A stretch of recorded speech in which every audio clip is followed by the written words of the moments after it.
আজকে যদি আমি এডুকেশন সিস্টেমকে ঠিক করি, আজ থেকে 30 বছর পরে যেই সমাজ আমরা পাবো, যে জাতি পাবো, সেটা অবশ্যই একটা সুস্থ জাতি হবে। যথাযথ শিক্ষা না পেয়ে বিদআতে ছেয়ে গেছে দেশ, একটি মাত্র বাক্য, কিন্তু তা ঘিরে শুরু হয়েছে ব্যাপক আলোচনা। কেন এমন মন্তব্য করলেন বাংলাদেশ সেনাবাহিনীর প্রধান জেনারেল ওয়াকারুজ্জামান? কি সেই শিক্ষার অভাব যার কারণে তিনি দেশের বিভিন্ন স্থানে বিদআতের বিস্তারের কথা বললেন? আর সেই বাস্তবতা বদলাতেই কি নতুন এক শিক্ষা উদ্যোগের সূচনা? সোমবার সকালে রাজধানীর জলশিরা আবাসন প্রকল্পে আনুষ্ঠানিকভাবে উদ্বোধন করা হয় আর্মি ইন্টারন্যাশনাল ইসলামিক ইনস্টিটিউট।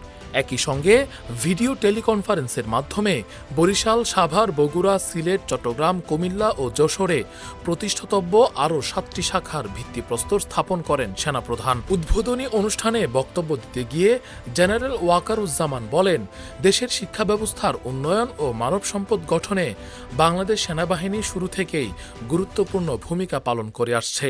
বর্তমান সময়ের পরিবর্তিত চাহিদার আলোকে আধুনিক শিক্ষা ব্যবস্থার সঙ্গে নৈতিক মূল্যবোধের সমন্বয়ে জ্ঞান, নেতৃত্ব গুণ ও মানবিক মূল্যবোধ সম্পন্ন আদর্শ নাগরিক গড়ে তোলার লক্ষ্যেই এই ইনস্টিটিউট প্রতিষ্ঠা করা হয়।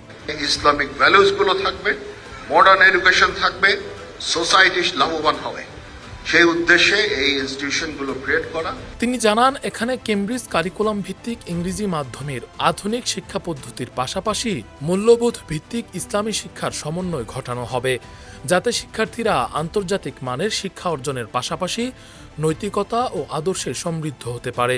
সেনাপ্রধান আশা প্রকাশ করেন, এই প্রতিষ্ঠান ভবিষ্যৎ প্রজন্মকে আন্তর্জাতিক মানসম্পন্ন শিক্ষা ও সুশিক্ষায় গড়ে তুলতে গুরুত্বপূর্ণ ভূমিকা রাখবে।